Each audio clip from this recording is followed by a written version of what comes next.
회복에 대한 신화 5가지, 그 첫 번째 이야기.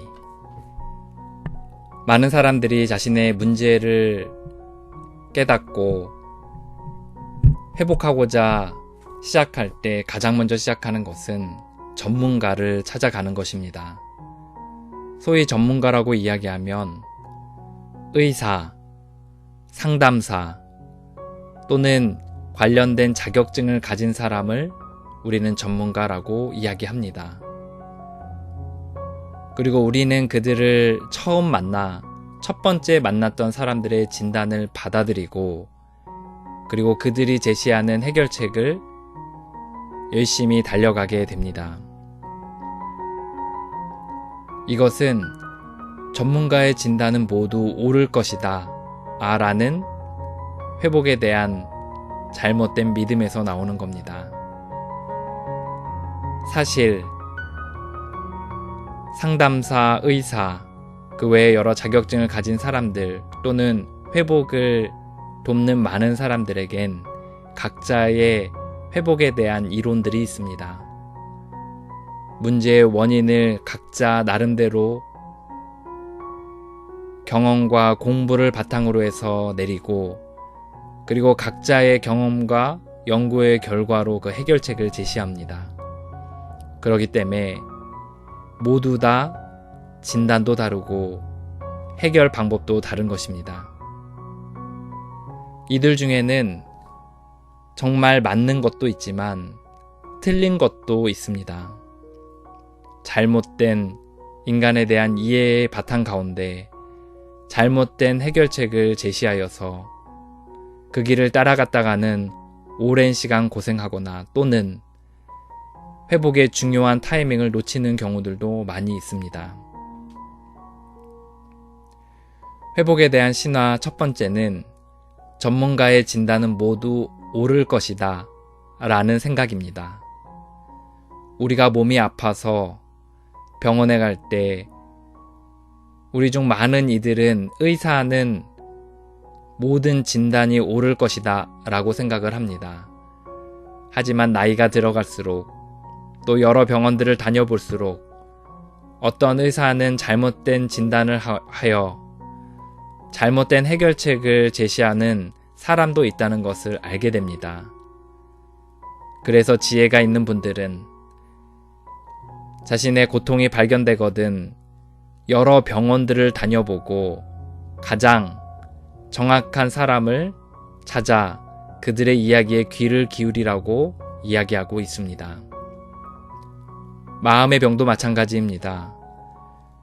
우리의 마음이 아플 때 우리는 우리의 마음을 고쳐주는 여러 사람들을 찾아가게 됩니다. 우리는 그러한 이들이 모두 옳다고 생각하지만 때로는 그들 중에 잘못된 이론을 바탕으로 해서 잘못된 해결책을 제시하는 이들도 있다는 것을 알아야 합니다. 그래서 우리는 바른 진단을 하는 사람을 먼저 찾아야 합니다. 그러기 위해서는 여러 사람들을 만나볼 필요가 있습니다. 신경정신과 의사, 상담사, 그 외에 같은 문제를 가진 또 그곳에서 회복되었던 여러 사람들의 이야기를 귀 기울여 들어볼 필요가 있습니다. 그리고 그들 중에 가장 정확한 진단을 내리는 사람을 쫓아 그들의 해결책을 따라가는 것이 맞습니다. 다들 회복이 어렵다고 이야기합니다. 맞습니다. 회복은 어렵습니다. 회복이 어려운 이유는 그것을 하기 위해서 많은 에너지를 들여야 되기 때문도 있지만 그보다 더 큰 이유는 바른 방향을 찾아가기가 어렵기 때문입니다. 올바로 나에 대해 진단하고 올바른 해결책을 손에 쥐고 그 진단서대로 따라가기가 그만큼 어려운 겁니다. 그래서 우리는 신중하게 기도하는 마음으로, 아니 기도하며 좋은 사람을 만날 수 있도록 우리는 은혜를 구해야 할 것입니다. 회복에 대한 신화 첫 번째, 여러분의 오해가 바뀌셨길 바랍니다. 회복에 대한 신화 5가지. 그 두 번째 이야기. 많은 사람들이 회복을 처음 시작할 때 하는 이야기가 있습니다. 나는 6개월 안에 또는 1년 안에 이 문제에서 해결되어 이 회복의 여정을 떠날 것입니다. 라고 이야기합니다. 저 역시 같은 생각을 했습니다. 제가 회복을 처음 시작할 때 첫 번째 아이디가 승리하리라 였습니다. 그리고 첫 번째 후원자와 나누었던 메일에서 저는 이렇게 썼습니다.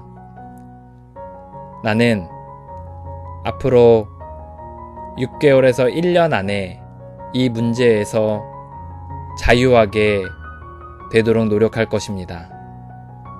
그리고 나서는 이제 더 이상 여기에 대해 글을 남기지 않아도 되고 노력하지 않아도 되는 수준에 이르도록 하겠습니다. 라고 메일을 남겼습니다. 이것은 끊고 나면 회복을 떠날 수 있다 라는 잘못된 신화에서 비롯된 행동이었습니다. 우리의 여러 마음의 병들은 사실 완전히 고쳐지거나 치유되는 그런 경우는 아주 드뭅니다. 그것은 좋아진 상태에서 유지되는 것입니다. 특히 중독의 경우는 더더욱 그렇습니다. 완전한 치유는 없고 하루하루 올바른 회복의 방식을 찾아 그 원칙을 따라 살아갈 때 회복이 유지되는 것입니다. 그렇기 때문에 완치보다는 유지라는 개념에서 우리는 회복을 계속해서 해나가야 합니다. 우리는 회복의 여정에서 때로는 회복의 원칙들을 잊어버릴 때도 있고 때로는 자만할 때도 있으며 때로는 다시 예전의 삶의 패턴으로 돌아갈 때도 있습니다. 그렇기 때문에 우리는 일정한 원칙들과 교제권과 그리고 주변에서 우리를 봐주는 여러 사람들의 도움으로 회복의 여정을 계속해서 밟아 나갈 필요가 있습니다. 이렇게 하기 위해서는 단순히 의지를 넘어서서 완전한 습관으로 자리 잡아야 합니다. 회복하려고 하는 사람들과의 정기적인 모임, 그리고 나의 삶의 전부를 드러내 보여주며 또 나에게 피드백을 했을 때 기꺼이 따라갈 만한 신뢰가 있는 후원자와의 관계, 그리고 매일의 삶가에서 일정한 원칙을 따라 살아가는 삶의 12단계 원리들이 그것입니다. 우리는 이 원칙 안에서 매일 살아갈 때 회복을 유지할 수 있는 겁니다. 특히 중독의 문제가 있는 사람들은 이 부분에 있어서 더더욱 귀 기울여 들어야 합니다. 초기 회복이 되었던 100명의 사람들이 썼던 익명의 알코올 중독자들 빅북이라는 책에서는 한 사람의 이야기가 나옵니다. 회복된 그리고 회복 중인 2명의 알코올 중독자들이 아직 회복되지 않은 사람에게 찾아가 묻습니다. 당신이 지금 가장 원하는 것이 무엇입니까? 그때 그 사람은 나는 한 6개월에서 7개월 정도만 술을 끊었으면 좋겠습니다. 그러면 그 이후에는 자유해지지 않을까요? 라고 이야기했습니다. 그 이야기를 듣자 그에게 메시지를 전하러 갔던 2명의 사람은 껄껄 웃었습니다.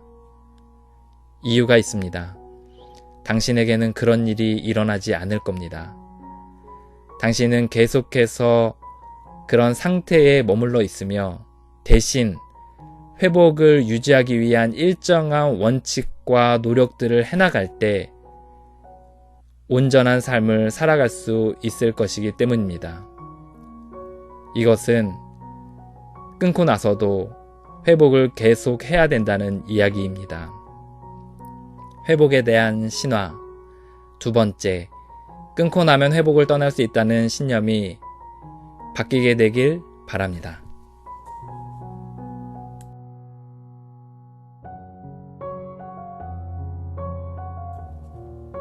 회복에 대한 신화 5가지 그 3번째 이야기. 많은 사람들은 이야기합니다. 열심히 하면 끊을 수 있다. 특히 중독의 부분에 있어서, 그 외에 우리의 여러 문제들에 있어서 열심히 하면 끊을 수 있다고 생각합니다. 보통의 사람들의 회복의 여정은 이렇습니다. 처음에 어떠한 문제로 인하여 고통을 겪습니다. 그것이 자신의 인격의 문제일 수도 있고, 중독의 문제일 수도 있고, 사람의 문제일 수도 있고, 주변의 어떤 상황일 수도 있습니다. 그러면 자기 나름대로의 방식을 세웁니다. 예를 들어 성적인 문제로 인하여 고통을 겪고 있는 사람이라면 이제 거기서 회복하고자 할 때 자기 나름대로의 방법을 만듭니다. 핸드폰을 바꾸고, 운동을 하고, 시간을 조절하고, 사람들과 친교의 시간을 늘리고, 공상을 하지 않으려고 하고, 공부를 열심히 하려고 하고, 돈을 들고 다니지 않으려는 여러 가지 방식들을 사용합니다. 그런데 잘 되지가 않습니다. 재발합니다. 그러면 후회하고 자책합니다. 그리고 다시 노력합니다. 더 열심히 노력합니다. 하지만 더 짧은 주기로 넘어집니다. 그리고 더 깊게 좌절합니다.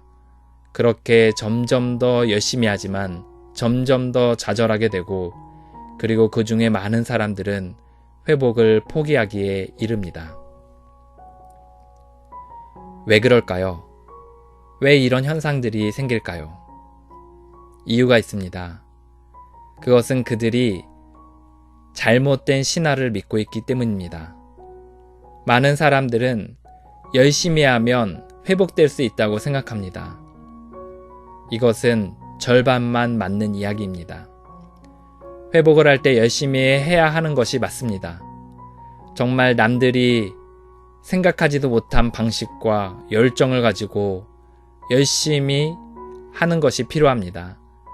하지만 열심히만 해서는 안 됩니다.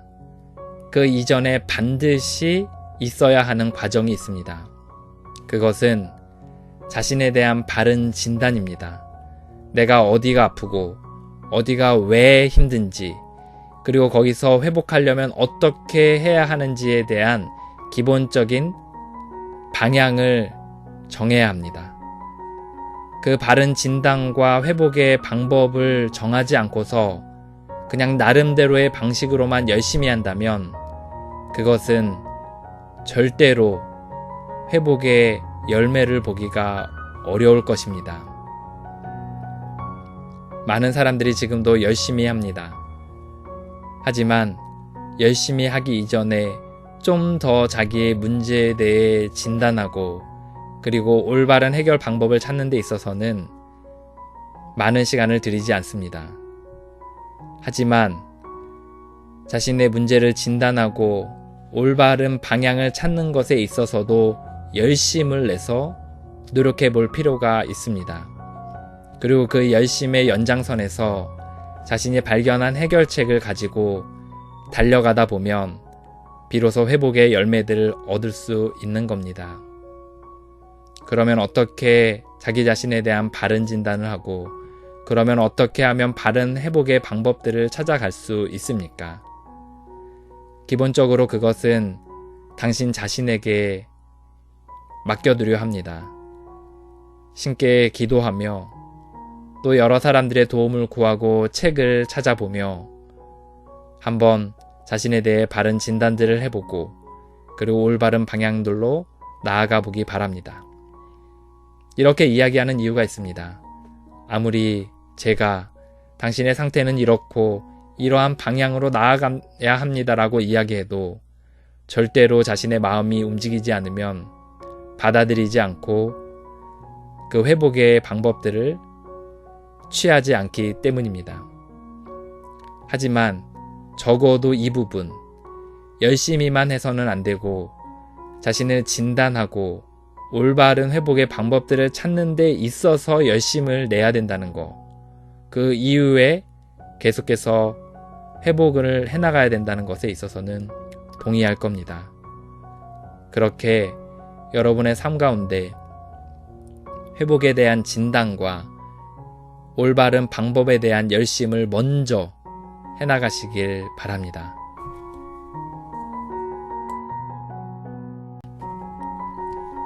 회복에 대한 신화 5가지, 그 4번째 이야기. 많은 사람들이 이야기합니다.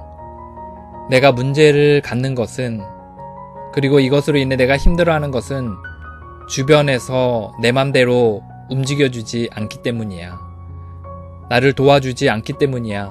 라고 이야기합니다. 내 아내가 좀 더 나를 따뜻하게 해주었다면, 내 남편이 좀 더 나에게 관심을 가져주었다면, 내 직장의 동료가 나를 도와주었다면, 직장의 상사가 나를 그렇게 스트레스 주지 않았다면, 내가 돈이 좀 더 많다면, 내가 좀 더 뭐뭐하다면 나는 더 이상 문제 가운데 고통을 받지 않아도 될 거라고 생각을 합니다.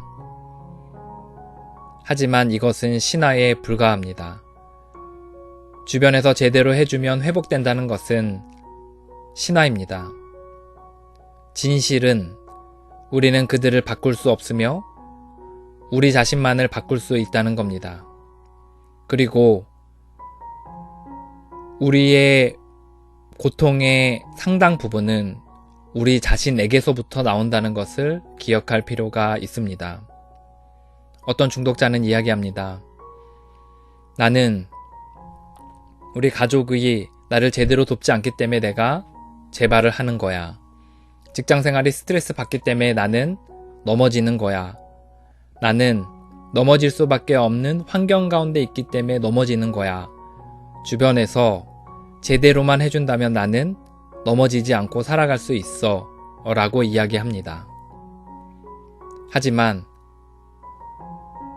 그들을 괴롭히던 상사가 직장을 그만두고 자신을 늘 힘들게 한다고 생각했던 배우자가 자신을 떠나고 때로는 그토록 바라던 취업이 되고 때로는 그토록 바라던 퇴직을 하더라도 그들의 넘어지는 모습들은 달라지지 않습니다. 왜 그럴까요?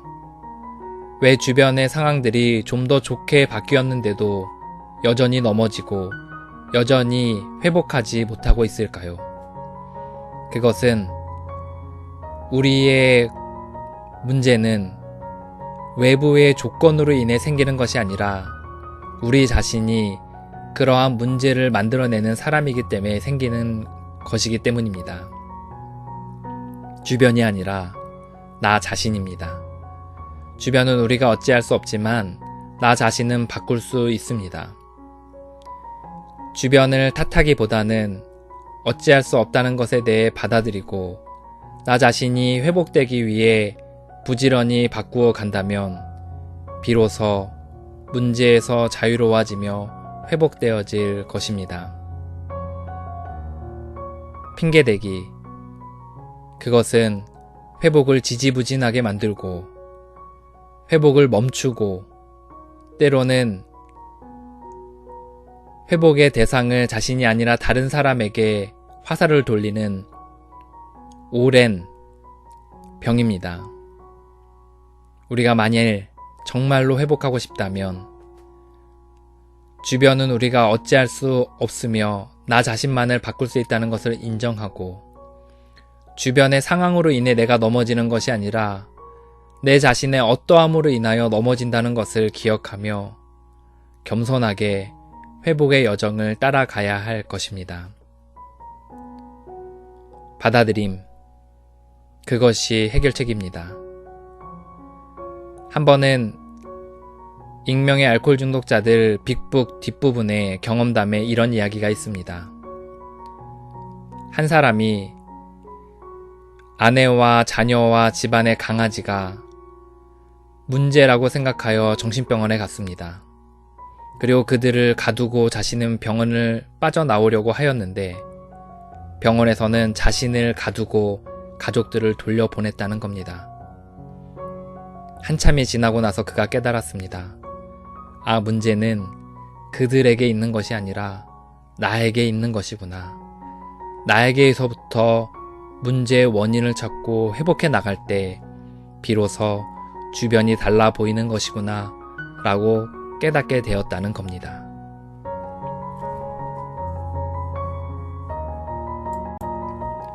회복에 대한 신화 5가지, 그 5번째 이야기. 많은 사람들이 자신의 문제를 발견했을 때 이렇게 패턴을 따라가곤 합니다. 그것에 대해 고통을 느끼고 회복해야겠다고 생각을 합니다. 그리고 자기 나름대로의 방식을 가지고 열심히 노력합니다. 이것에 대해서 누군가에게 말하기를 꺼려합니다. 철저히 자신만 알고 있으려고 노력합니다. 이유가 있습니다. 먼저는 수치스럽기 때문입니다. 이것을 드러나면 뭔가 세상에서 내가 약해 보이고, 그리고 뭔가 남들보다 더 아래에 있다라는 느낌이 들기 때문입니다. 다른 사람에게 이야기하지 않는 또 다른 이유가 있습니다. 그것은 혼자서 할 수 있다는 생각 때문입니다. 그래, 나는 이 문제를 깨달았고, 나 혼자서 노력하면 이제 이 문제를 해결할 수 있을 거야 라고 생각을 합니다. 그리고 부단히 자기 나름대로의 방식을 가지고 노력하게 됩니다. 회복의 시작은 이렇게 하는 게 아닙니다. 혼자서 문제를 깨닫고 혼자서 방법을 발굴해서 혼자서 노력하는 게 회복의 시작이 아닙니다. 회복의 시작은 그것에 대해서 잘 알고 있는 사람들을 찾아가 자신의 문제를 오픈하고 그들의 지혜를 구하고 그리고 그들의 방식을 받아들여 함께 걸어가는 것입니다. 여기에는 2가지 그룹들이 필요합니다. 하나는 그 길을 아는 사람들을 따라가는 것입니다. 또 하나의 그룹은 자기를 지지해주는 사람들이 있어야 하는 겁니다. 그래서 우리는 회복을 해나갈 때 자신과 같은 문제를 겪었던 사람들, 그리고 거기서 회복해 나가고 있고 회복한 사람들을 만나 그들과 교제하는 것이 반드시 필요합니다. 그렇게 할 때 비로소 힘이 생기고 그 힘을 기반으로 해서 그 다음 단계들을 밟아 나갈 수 있기 때문입니다. 혼자서 할 수 있다. 이것은 신화에 불과합니다. 세상은 우리에게 끊임없이 이런 슬로건들을 외쳐댑니다. 당신 혼자 할 수 있어. 자신이 인생의 주인이야. 너 뜻대로 해야 돼. 그리고 너의 혼자의 노력만으로도 너는 엄청난 과업을 이룰 수 있어 라고 이야기합니다. 물론 어떤 영역에 있어서는 그렇게 되는 일도 있을 겁니다. 하지만 우리의 회복의 여정에서 우리가 가진 문제들은 사실 그렇게 만만한 문제들이 아닙니다. 자존감의 문제, 대인관계의 문제, 우울의 문제, 중독의 문제, 중독자 가족의 문제, 성인 아이의 문제, 내면의 상처의 문제, 어린 시절의 잘못된 경험과 상처들에 대한 이야기들, 죄책감, 수치심, 두려움, 분노. 우리는 이러한 문제들을 혼자의 힘으로 해결할 수 있다고 생각하지만 우리는 오랜 시간 동안 우리의 몸에 익어서 완전히 습관이 되고 완전히 병적으로 되어져 버린 그런 영역에 있어서는 적어도 다른 사람과 함께 그 길을 걸어가는 것이 필요합니다. 혼자서 할 수 있다고 생각하며 그것을 해내려고 노력할 때 잘못된 진단과 잘못된 판단, 그리고 힘이 없는 상태에서 노력하는 그 시간들을 통해 점점 더 마음이 병이 들고 온 몸과 정신에 왜곡된 것들로 가득 차게 될 것입니다. 우리가 회복을 시작할 때 해야 될 것은 혼자서 판단하고 혼자서 생각해서 혼자서 노력하는 것이 아니라 자신과 같은 문제를 가진 그리고 거기서 회복된 사람들을 찾아가 자신의 문제를 오픈하고 그들의 이야기를 듣고 그들의 지지를 받으며 그들이 걸어갔던 길들을 제안받아 곰곰이 숙고하여 그 길을 따라가는 것이 바로 회복에 대한 올바른 방법이라는 것을 기억할 필요가 있습니다. 기억하십시오. 혼자서는 절대로 할 수가 없습니다.